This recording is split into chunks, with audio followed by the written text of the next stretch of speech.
Coach Josh, training for Warriors. Welcome to the dojo. And today we're going to talk about some of the biggest roadblocks, barriers, and handicaps to getting where you want to go. Most of it related to mindset and perception around fitness, around yourself, or maybe your own abilities and how we judge those things.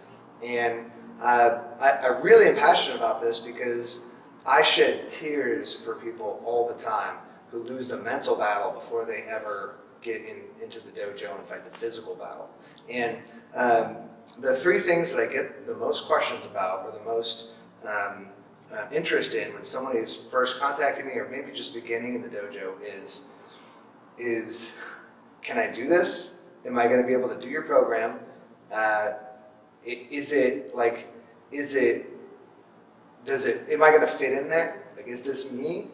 And can you keep me motivated? Which I think is really interesting because there's a lot of interpersonal friction that goes with habit change that's really natural, and it actually makes a lot of sense. I mean, the questions themselves make a lot of sense when you think about how we perceive ourselves, our abilities, and what we're even going to do. I like the it's not me. I have people, my friends tell me all the time, when I'm out eating with them or we're just talking about fitness, like, I'm just not a fitness person. I just can't lift weights. I'm not that person. Which makes sense, especially if you're just starting out on something. Of course, the habits that you're trying to take on aren't you. You want to get the benefits that taking on these habits have. Like, if you're somebody who isn't interested in the gym or interested in lifting weights, but your doctor tells you have osteoporosis and it's time to start building muscle and building some bone density, it feels like totally out of character or totally out of your comfort zone to start doing something like that that's brand new. And it shouldn't feel normal because it's a whole new movement pattern, it's a whole new habit structure in your life to take that on. It does feel like it's outside of your identity and hasn't been integrated yet, which is that's the exciting part about learning the new things and meeting new people and doing new stuff. And it's an art to become comfortable with that process of trying on the new.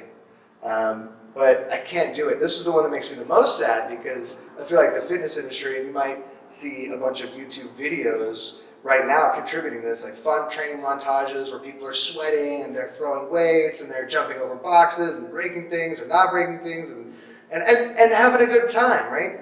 But what it gives this perception of, if you're from the outside looking in, is like like fitness is a bunch of people swimming across the river. No matter how fit you are, you have to swim across the Columbia. That might be a tall order, especially if you don't yet know how to swim.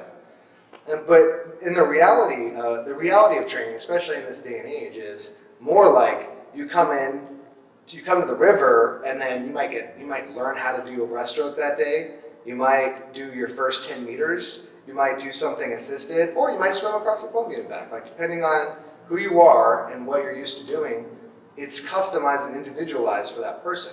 And I say it's funny because I can't do it. I've never met anybody who couldn't physically do the exercises here at Training for Warriors, but we modify it. We meet the person where they're at. We coach them up to that so that they can be successful, especially early on. But I say it's unfortunate because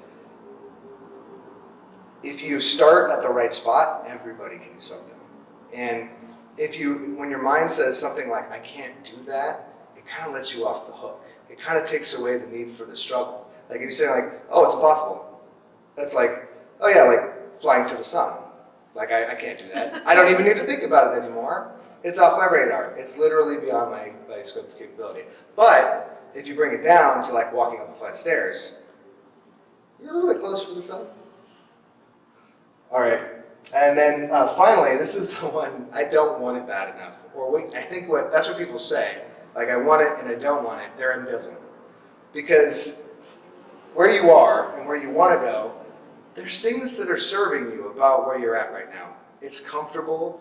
It's already in line with your identity. You identify strongly with your habits of staying up late, drinking Mountain Dew, not lifting weights. Whatever you do, you already identify. It's already part of you. So in some degrees, even if it's a painful place, there's still some comfort there.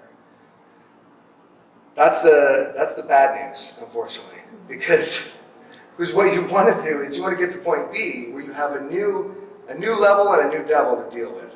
You have new skill sets, new mindsets, new actions and habits to adopt, and that's how you jump the gap. But you have to let go of the rung that you're holding onto in order to grab onto a new rung. And there's fear in doing that. And that's a lot of what we're going to talk about today is when the fear comes up, how does it manifest?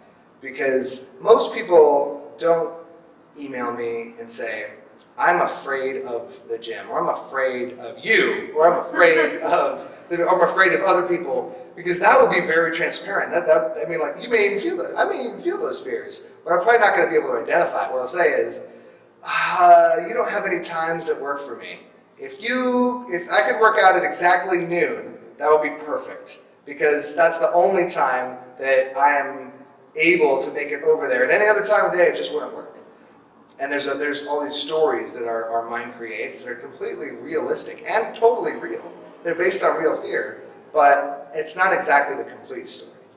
And we're going to delve into that today with some exercises and some information from Adina. But I just want to pre-frame with the feelings that we have when we're doing something new, entertaining something, whether it's eating differently, sleeping differently, moving differently, hanging out with different people. There's natural fear and anxiety around that. And that's okay.